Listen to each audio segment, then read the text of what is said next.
وحده لا شريك له وأشهد أن محمدا عبده ورسوله صلوات ربي وسلام عليه وعلى آله وأصحابه ومن سار على نهجه واستنى بسنته إلى يوم الدين. Alhamdulillah, puji syukur kita haturkan kehadirat Allah Azza wa Jalla atas kemudahan yang Allah berikan kepada kita untuk bisa melaksanakan rangkaian ibadah sepanjang bulan Ramadan, dan kemudian kita lanjutkan dengan kegiatan ibadah di bulan Syawal. Allahumma taqabbal minna salihal a'mal. Semoga Allah Subhanahu wa taala menerima semua amal soleh yang kita kerjakan. Dan kali ini kita tidak membahas fikih muamalah, kita mau membahas tentang khusyuk dalam salat. Bapak Ibu yang dimuliakan Allah, sebagaimana kita akan dihisab oleh Allah berkaitan dengan amal lahir yang kita lakukan, kita juga akan dihisab oleh Allah untuk amal batin yang kita kerjakan. Nabi SAW mengatakan, Innallaha la yanduru ila suwarikum wala ila ajsadikum walakin yanduru ila qulubikum wa a'malikum. Allah tidak melihat kepada wajah kalian, Allah tidak melihat bagaimana bentuk fisik kalian, walakin yanduru ila qulubikum wa a'malikum. Tapi yang Allah lihat adalah hati kalian dan amal perbuatan kalian.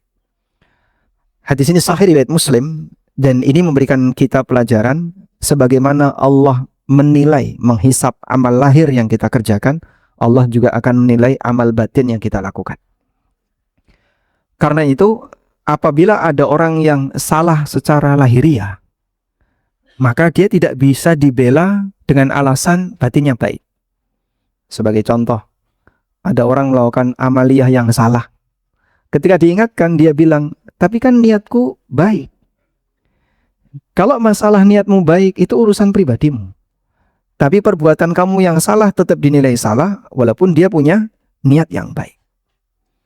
Karena itu, ketika orang melakukan tindakan kesalahan, baik dalam masalah ibadah, dalam masalah aktivitas dengan orang lain, dan seterusnya, terlepas dari niatnya baik maupun niat yang nggak baik, ketika dia salah secara lahiriah, dinilai salah.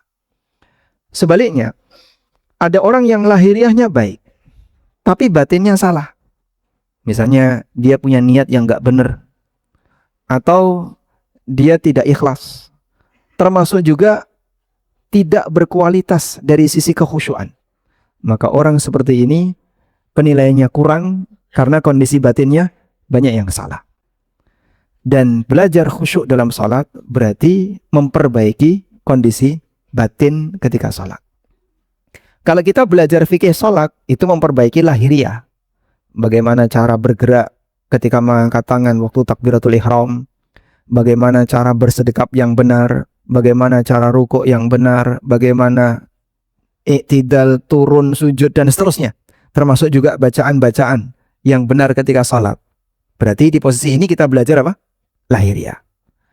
Tapi ada sisi lain di mana kita juga perlu membenarkan sisi batin. Dalam kajian tentang batin salat, di situ ada dua hal. Pertama, berkaitan dengan masalah kajian keikhlasan. Dan mungkin ini sudah banyak dibahas oleh para asatidzah terkait materi ikhlas. Dan yang kedua adalah berkaitan dengan khusyuk dalam salat. Allah Subhanahu wa taala berfirman, "Qad aflahal mu'minun alladzina hum fi salatihim khashi'un." Sungguh beruntung orang yang beriman yang mereka punya beberapa sifat. Sifat pertama yang Allah sebutkan adalah alladzina hum fi salatihim khashi'un. Ada banyak sekali amalan yang diwajibkan oleh Allah bagi hambanya. Dan amalan yang dikaitkan oleh Allah dengan perintah khusyuk adalah amalan salat. Pernah nggak Bapak dengar, berpuasalah yang khusyuk? Puasa yang khusyuk itu gimana, Pak? Tidur terus? Masya Allah. Itu puasa khusyuk ya? Merem terus. Habis subuh merem. Gitu? Sampai jam pinten Pak dokter bangun? Sehingga tangi-tangi wis meh duhur.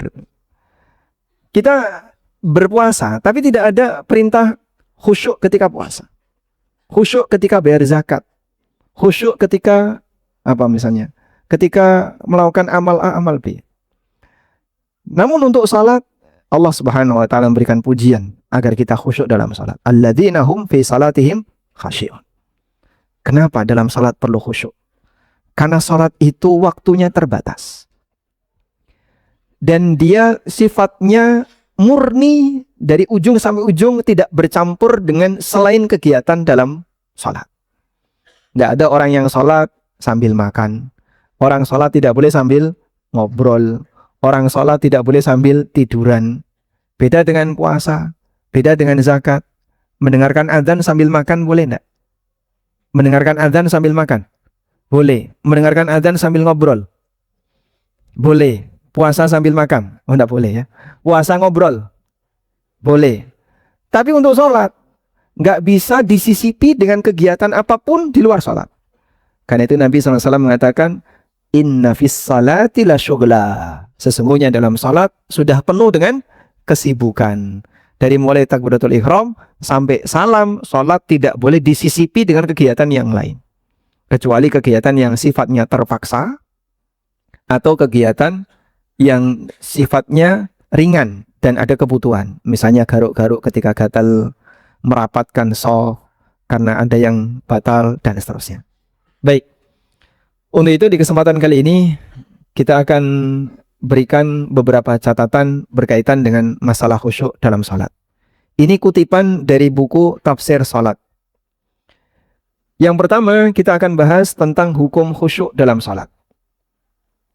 Dalam Al-Quran Allah banyak memberikan pujian untuk orang yang khusyuk ketika salatnya. Di antaranya di surat Al-Mu'minun yang tadi sudah kita sebutkan. Juga ketika Allah memuji Nabi Zakaria alaihissalam. Allah Subhanahu wa taala mengatakan, "Wa yad'unana raghaban wa rahaba wa kanu lana khashi'in." Nabi Zakaria dan juga Nabi Yahya, mereka selalu berdoa kepada kami raghaban wa rahaba, diiringi dengan rasa takut dan rasa harap. Wa kanu lana khashi'in, dan mereka adalah orang-orang yang khusyuk kepada kami. Dan banyak sekali pujian yang diberikan oleh Allah Subhanahu wa taala mengenai orang yang khusyuk dalam salat. Selanjutnya, apa hukum khusyuk ketika salat? Ulama berbeda pendapat mengenai hukum khusyuk dalam salat. Jumhur ulama mengatakan bahwasanya khusyuk hukumnya anjuran dan tidak wajib. Status khusyuk dalam salat adalah penyempurna bagi salat. Sehingga makin khusyuk, makin sempurna salatnya. Karena itu orang yang salat tidak khusyuk tidak sampai pada tingkatan batal. Hanya saja salatnya tidak sempurna. Tingkatan tidak sempurna ini bisa jadi pahalanya hilang. Sah tapi tidak ada pahala. Sah dengan berpahala sama atau beda, Pak? Sama atau beda? Bedanya apa? Kalau sah pasti berpahala. Kalau berpahala pasti sah. Berarti sama. Apa bedanya sah dengan berpahala? Kalau sah, belum tentu berpahala. Kalau berpahala, pasti sah. Ada nggak berpahala tapi tidak sah? Nggak ada. Kalau berpahala pasti sah. Orang punya niat untuk melakukan amal tertentu. Diberi pahala nggak? Diberi pahala. Terus dia gagal untuk melakukannya. Dapat pahala nggak? Dapat. Nabi SAW bersabda dalam hadis riwayat Bukhari, "Man hamma bil hasanati falam ya'malha kutibat lahu hasanatun kamilah." Siapa yang punya keinginan untuk beramal saleh tapi dia nggak berhasil melakukannya, tetap tercatat untuknya satu pahala. Sehingga dia belum berwujud amal, namun orangnya sudah mendapatkan pahala. Maka dua ini bedanya dari sisi konsekuensi. Sah itu sama dengan menggugurkan kewajiban. Kalau ibadahnya ibadah wajib. Berpahala itu berarti diterima. Makanya yang bersangkutan dikasih pahala oleh Allah. Oleh karena itu, tidak semua yang sah berpahala. Sebagaimana tidak semua yang berpahala sah. Ada orang yang sudah sholat, ya, menjelang salam, ngentut. Sah atau batal? Batal. Dapat pahala enggak, Pak? Dapat. Allah tidak menyanyiakan amal hamba, walaupun dia belum menggugurkan kewajiban. Karena dia sudah melakukan tindakan dari mulai takbiratul ihram sampai mendekati salam. Cuman imamnya doanya kepanjangan. Lagi wis biru ini kok belum segera diselamatkan.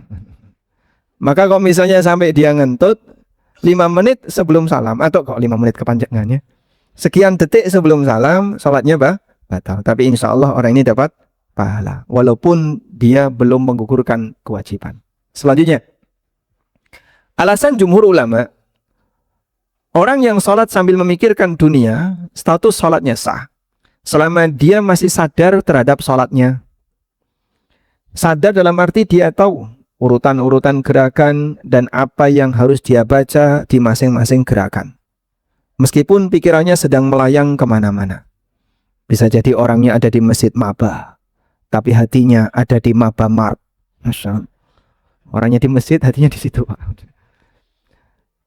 Sebab terkadang orang membayangkan banyak hal ketika dia sholat. Gimana nasib sholatnya? Jumhur mengatakan sah. Dalam ensiklopedia fikih dinyatakan, ikhtalafal fuqaha'u fi hukmil khusyu'i fi shalah.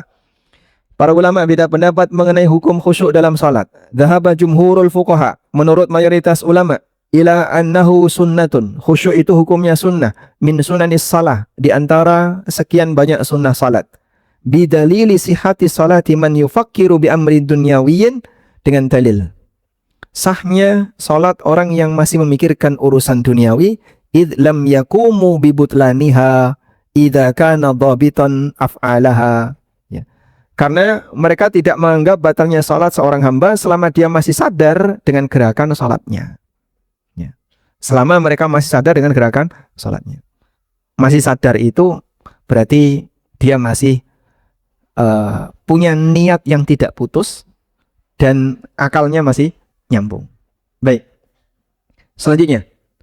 Wa dhahaba ba'du fuqaha'i kullin minal Hanafiyyah wal Malikiyah wal Syafi'iyah wal Hanabilah. Dan sebagian ulama dari 4 mazhab yang ada, mulai dari Hanafiyah sampai Hambali, ila annal khusyu'a lazimun min lawazimis salah, bahwa khusyuk salah satu di antara kewajiban salat. Illa annahum ikhtalafu fihi, hanya saja mereka berbeda pendapat mengenai batasan minimal khusyuk yang menjadi kewajiban salat. Kita ulangi ya. Menurut jumhur ulama, khusyuk tadi hukumnya apa? Anjuran dalam salat. Menurut sebagian ulama dari 4 mazhab, sebagian ulama dalam mazhab Hanafi, sebagian ulama dalam mazhab Maliki, Syafi'i dan Hambali, ada yang mengatakan khusyuk itu harus ada dalam salat. Nah, sekarang kalau khusyuk itu harus ada dalam salat, ukuran minimal khusyuk itu berapa persen? Apakah 10% sudah dianggap memenuhi kewajiban? 5% sudah dianggap memenuhi kewajiban atau bagaimana? Mereka beda pendapat. Faqala ba'duhum, sebagian di antara mereka mengatakan, innahu fardun min faraidis salah. Khusyuk itu salah satu kewajiban salat. Walakin la tubtilus salatu bitarkihi. Tapi salatnya tidak batal kalau orangnya tidak khusyuk. Li'annahu ma'fuun anhu, karena dia dimaafkan. Wa qala akharun, sebagian yang lain mengatakan, innahu fardun. Bahasanya khusyuk itu kewajiban dalam salat. Tabtulus salatu bitarkihi kasairil furud. Salat bisa batal ketika orang tidak khusyuk, sebagaimana saat dia meninggalkan kewajiban yang lain. Dan ada yang mengatakan khusyuk dalam salat adalah syarat sahnya salat. Lakinnahu fi juz'in minha. Tapi syarat sah ini ada dalam salat. Karena umumnya syarat sah itu sebelum salat, seperti bersuci, menutup aurat, itu harus dipenuhi kapan? Sebelum salat. Mereka sebut khusyuk itu syarat sah salat, tapi di dalam salat. Fayustaratu fi hadzal qaul husulul khusyu'i fi juz'in minas salah. Menurut pendapat yang ketiga ini, dalam salat harus ada momentum khusyuk walaupun hanya sebentar. Fi juz'in minas salah, di salah satu bagian dari salatnya. Wa inintafa fil baqi, walaupun di sisa bagian yang lain nggak ada khusyuknya. Wa ba'du ashabi hadzal qaul haddadal juz'a alladhi yajibu an yaqa'a fil khusyuk minas salah. Nah, kemudian mereka berbeda pendapat. Khusyuk itu harus ada di mana dan gerakan apa yang minimalis menjadi syarat sah tadi. Faqala, sebagian di antara mereka ada yang mengatakan yang bagi ayyakuna inda takbiratil ihram. Khusyuk itu minimal saat takbiratul ihram. Jadi pas takbiratul ihram Allahu Akbar khusyuk, sisanya blas. Itu sah. Menurut pendapat yang ketiga ini. Baik. Jadi ini kajian fikih berkaitan dengan masalah hukum khusyuk. Kita lihat sendiri. Mereka beda pendapat berkaitan dengan penjelasan masalah batasannya. Dan wallahu ta'ala alam, pendapat yang lebih mendekati bahwa khusyuk itu ada dua. Ini yang paling mudah untuk dipahami. Kita kasih pengantar dulu ya, untuk memberikan jawaban pendapat yang paling mendekati. Khusyuk itu ada dua. Ada khusyuk mutlak, dan yang kedua mutlakul khusyuk. Al-khusyukul mutlak, dan yang kedua mutlakul khusyuk. Ya, bedanya apa sih Pak? Coba saya bawa dulu ke sesuatu yang lain. Bapak lihat ini apa? Kok gelas? Isinya. Air ya. Ini air mutlak atau mutlak air? Mutlak air. Ada istilah al-ma'ul mutlak, ada istilah mutlakul ma'. Pernah dengar tidak? Mungkin pernah dengar ya? Baik. Mutlakul ma' adalah benda cair. Semua benda cair itu sebutannya mutlakul ma'. Dia punya kesamaan dengan air dari sisi apa? Sama-sama zat cair. Al-ma'ul mutlak, air itu sendiri. Air itu sendiri namanya apa? Al-ma' al-mutlak. Sehingga kalau ini saya campuri teh, maka dia jadi air. Jadi minuman teh. Minuman teh itu sebutannya teh atau air? Es teh, bukan air teh. Maka dia berubah jadi mutlakul ma. Dia jadi zat cair tapi bukan air. Sehingga ada pertanyaan misalnya, apa hukum wudhu pakai kopi? Kok kurang gawean toh Mas? Enggak, ini bicara hukum ya. Masalah fikih membayangkan kurang gawean ya nggak apa-apa. Apa hukum wudhu pakai kopi susu? Sah atau tidak? Itu air atau bukan? Air. Dia bukan air ya. Maka contoh bensin. Apa hukum wudhu pakai bensin? Dilarang dokter. Bebayani. Sah atau tidak? Ya tidak sah. Kenapa? Itu bukan alat yang bisa dipakai untuk bersuci. Sehingga wudhu pakai bensin, wudhu pakai dudolodeh dan sebagainya, itu semuanya tidak sah. Santan juga nggak bisa dipakai wudhu karena dia statusnya bukan air. Baik. Al-ma'ul mutlak artinya air. Sehingga zat cair sejati itulah ma'ul mutlak. Tapi kalau zat cair saja namanya mutlakul ma'. Khusyuk 100% itu namanya al-khusyuk al-mutlak.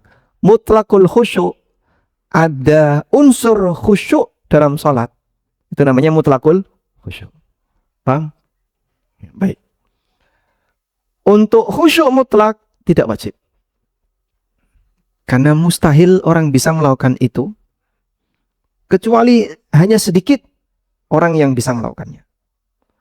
Tapi kalau mutlakul khusyuk, wajib.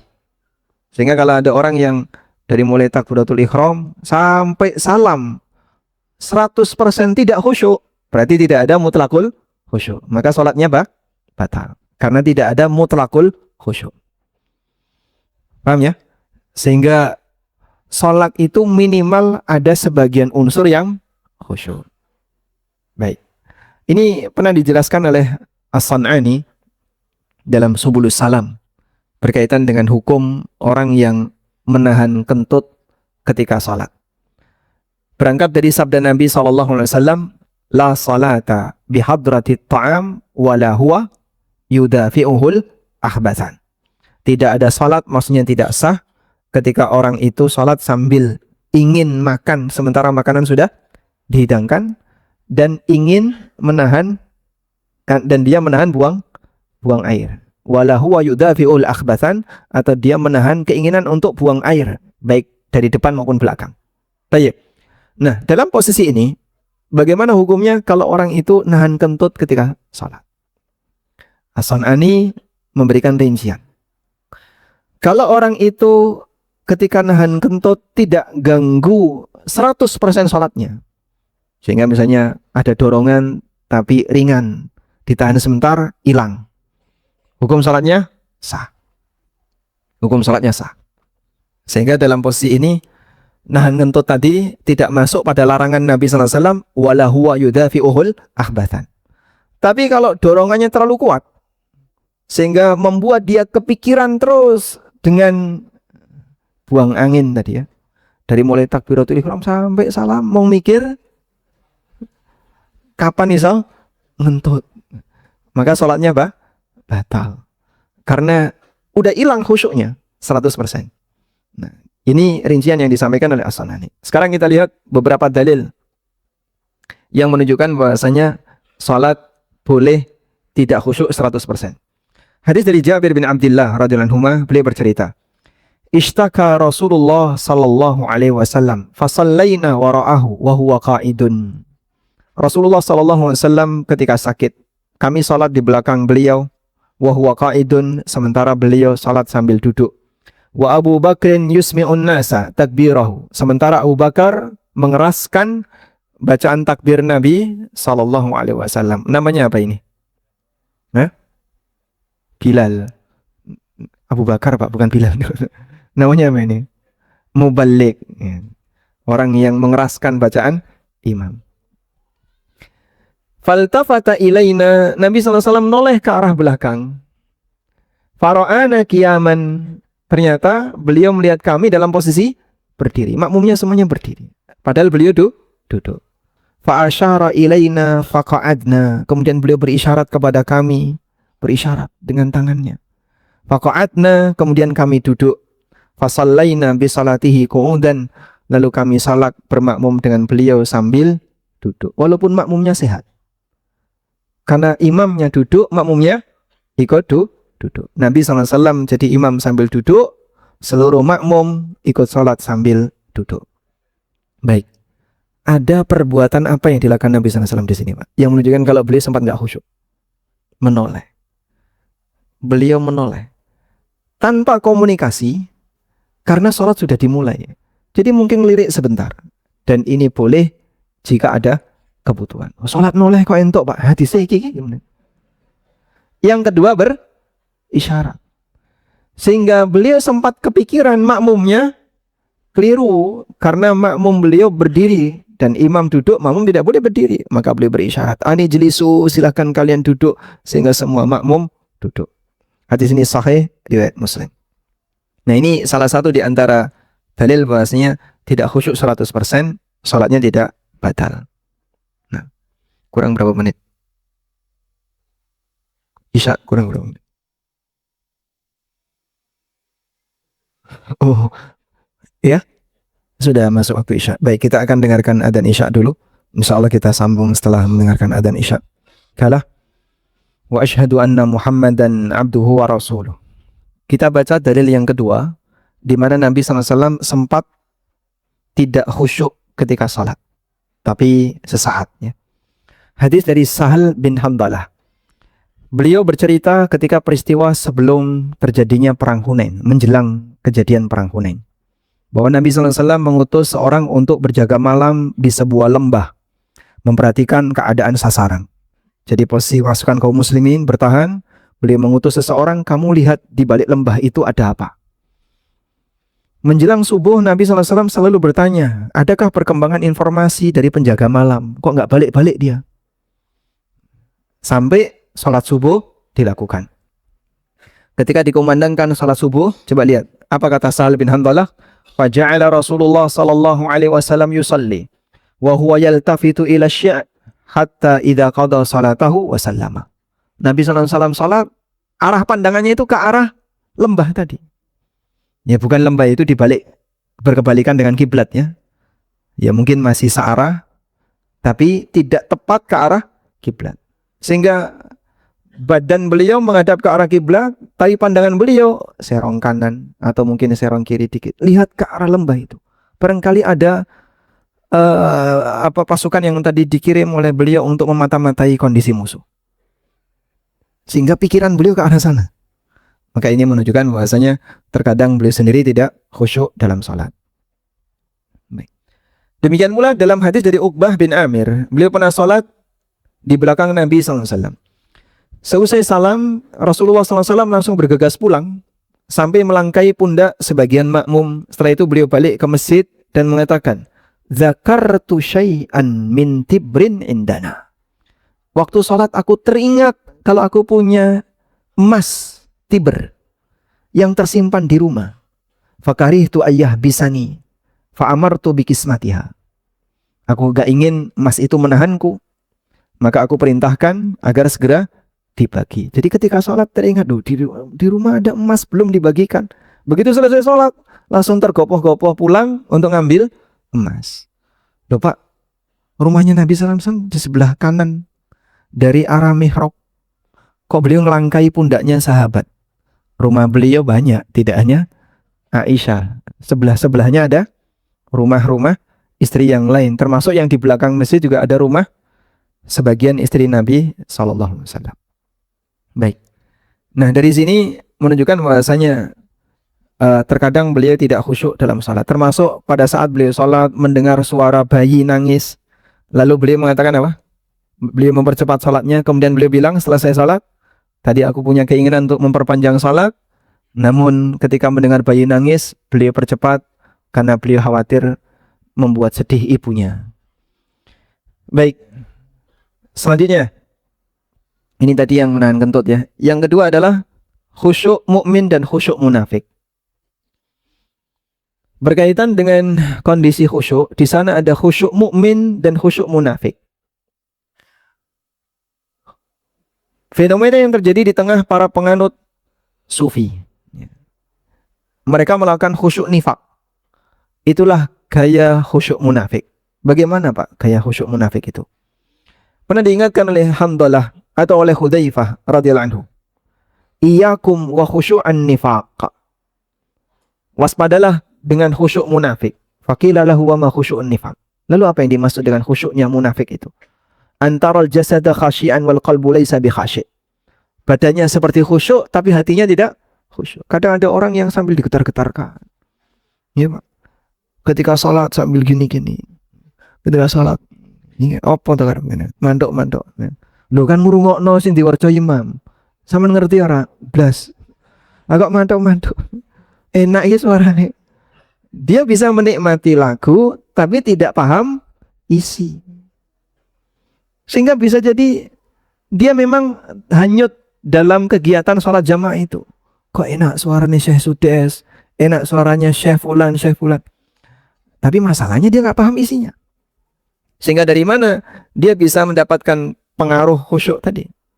Maka sejatinya dia tidak khusyuk. Nah ini yang diingatkan oleh Hudzaifah. Ada orang yang khusyuk munafik. Kadang ketika sholat gedek-gedek ini. Kadang ketika sholat sambil digetar-getarkan. Berpura-pura nangis. Itu khusyuk munafik. Sufyan Ats-Tsauri rahimahullah pernah melihat ada orang yang seperti itu ketika di masjid. Beliau masuk masjid, ada orang sholat sunnah tapi dengan gaya seperti ini.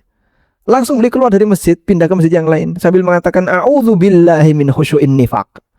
Aku berlindung kepada Allah dari keberadaan orang yang khusyuk munafik. Sampai metu keluar dari masjid, pindah ke masjid yang lain.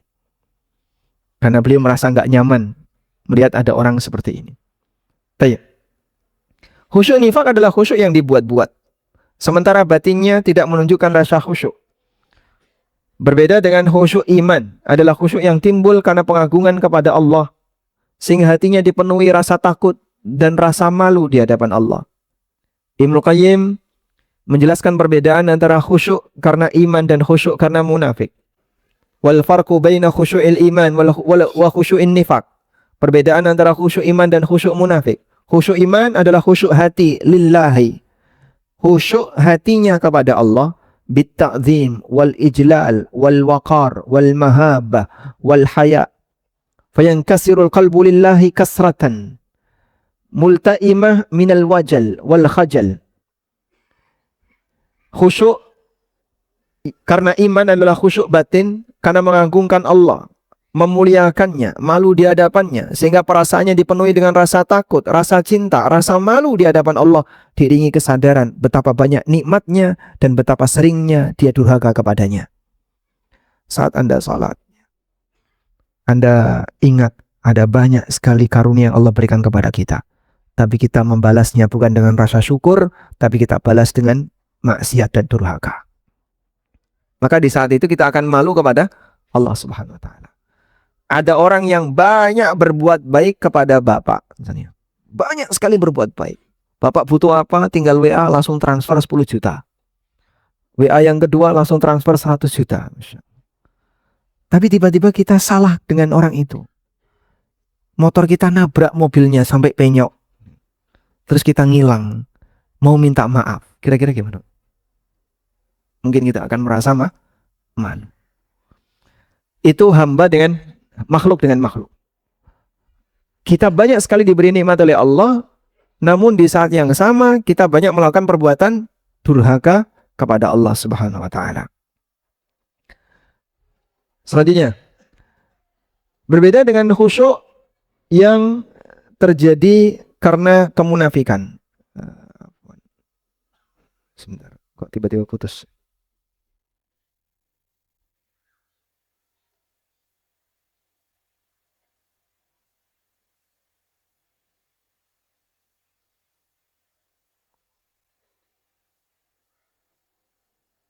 Terputus ya.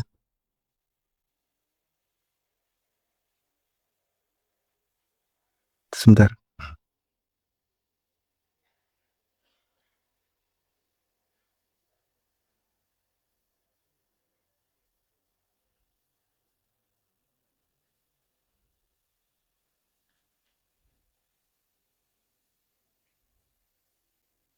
Masya Allah, baik.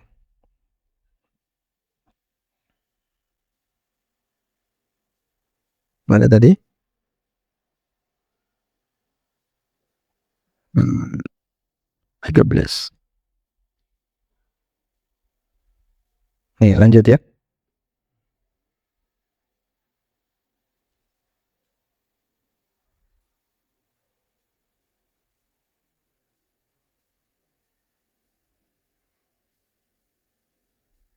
Nah, alhamdulillah.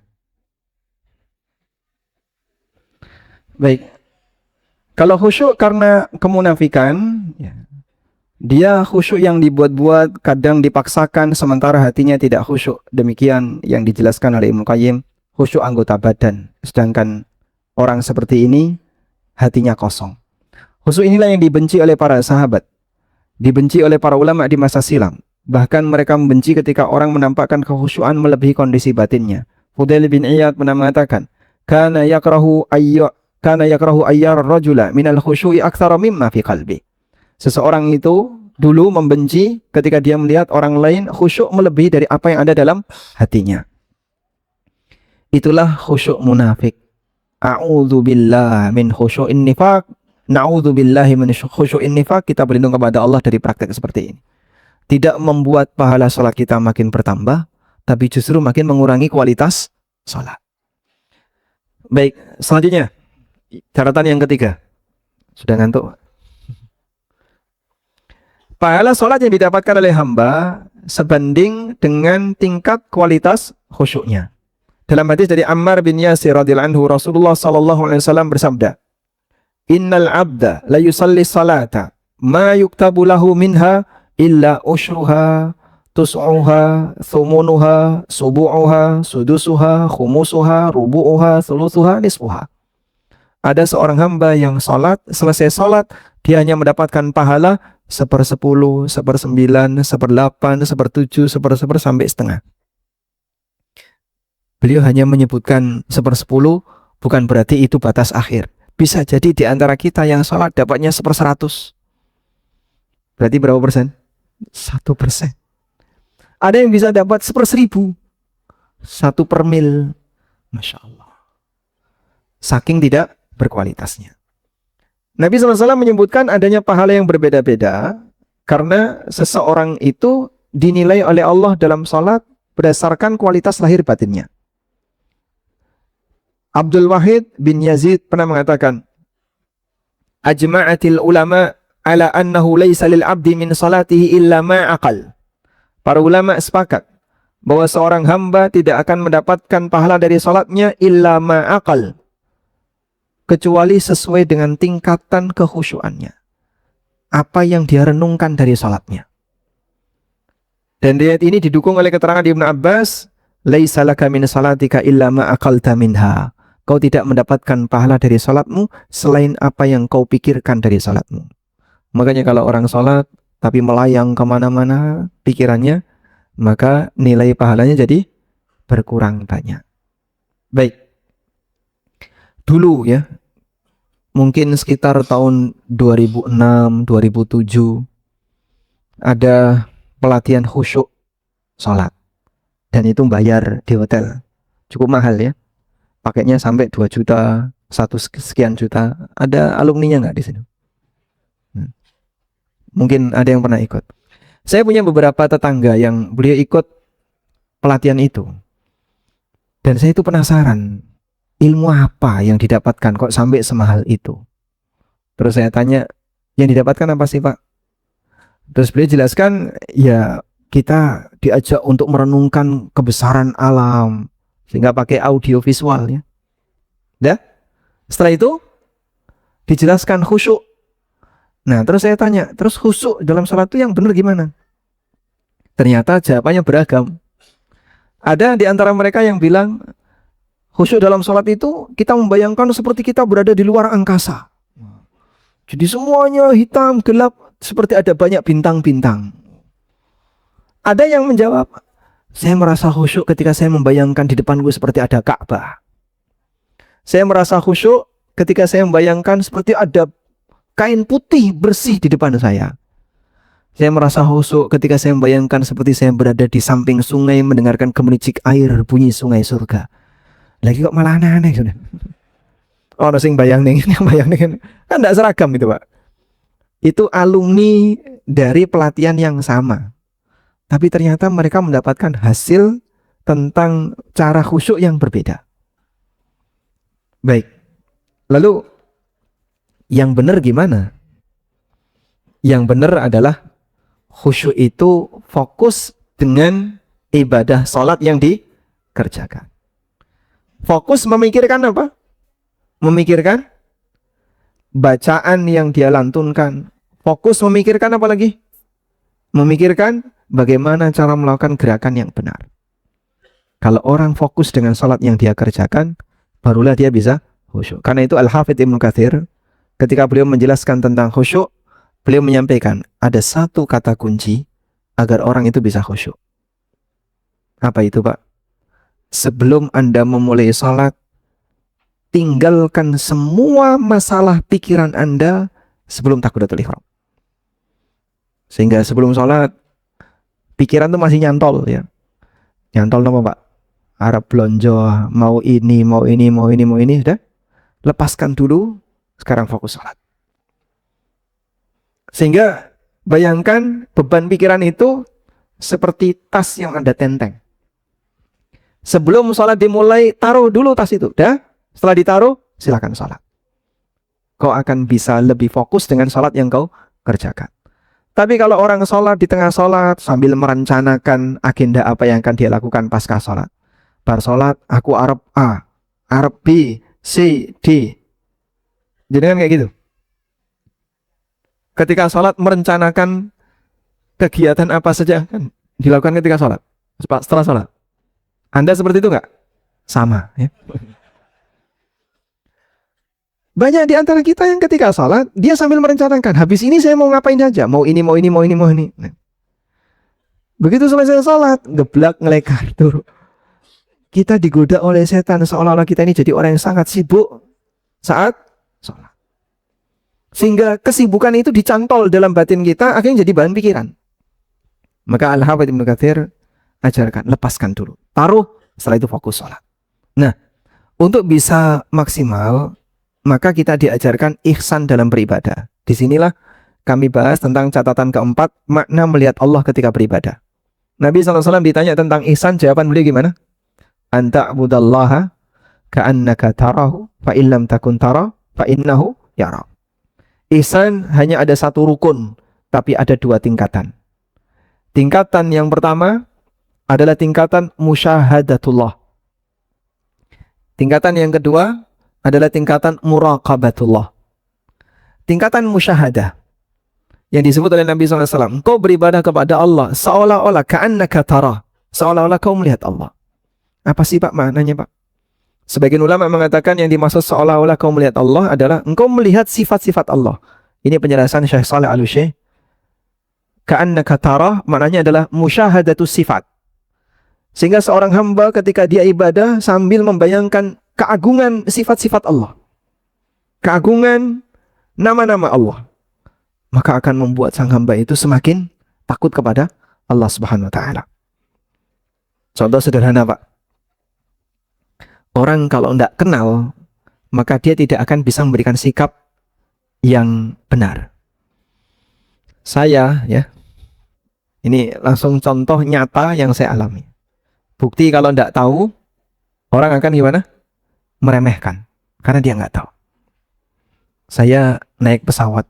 Waktu itu bandaranya masih bandara lama. Dari Adi Sucipto turun Halim ke Jakarta. Ya. 3 seat. Nah, seat saya itu di tengah. Tapi karena sebelah kiri yang di lorong ini kosong, saya duduki. Saya taruh minuman di situ. Sudah nyaman, tiba-tiba datang orang. Ternyata belilah pemilik seat itu. Akhirnya saya harus geser. Geser, saya pindah ke tengah. Air saya masih saya taruh di situ. Udah kita ngobrol.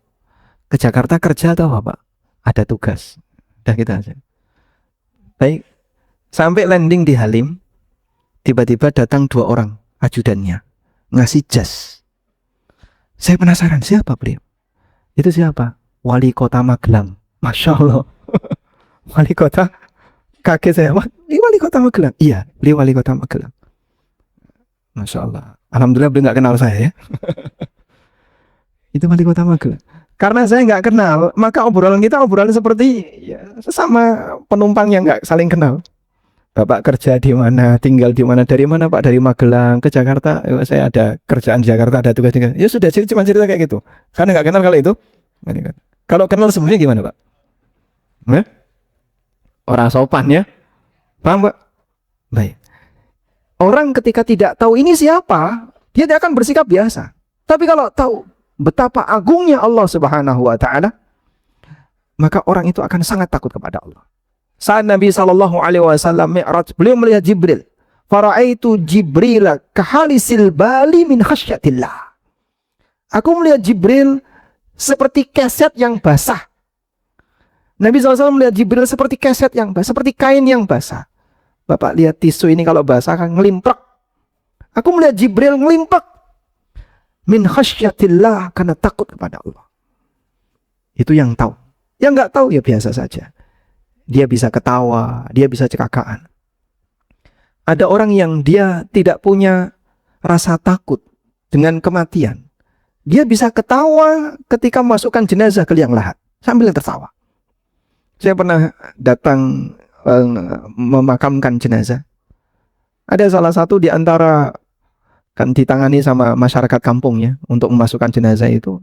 Salah satu di antara mereka masih muda. Diguyoni karo kanca-kancane. Ayo sing rajin, sing sregep men dipek mantu kan. Terus karo cekakaan. Subhanallah. Dalam situasi itu dia masih bisa bersendagurau, guyon, karena dia tidak tahu apa yang akan terjadi pasca kematian. Andai kan dia tahu apa yang terjadi pasca kematian, mungkin dia sambil gemeteran. Dan orang kalau tidak tahu tidak akan ada rasa takut, tidak ada rasa hormat. Suasana perasaan batin tergantung dari pengetahuan. Tergantung dari pengetahuan. Maka iman seorang hamba berbanding lurus dengan ilmu, karena semakin beriman, pengagungan orang kepada Allah semakin tinggi.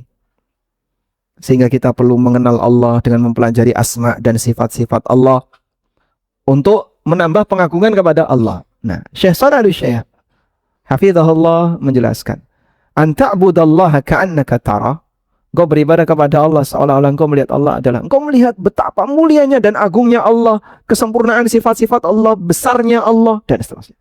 Sehingga membuat kau takut kepada Allah. Nah, seperti itu butuh banyak renungan terhadap asma dan sifat.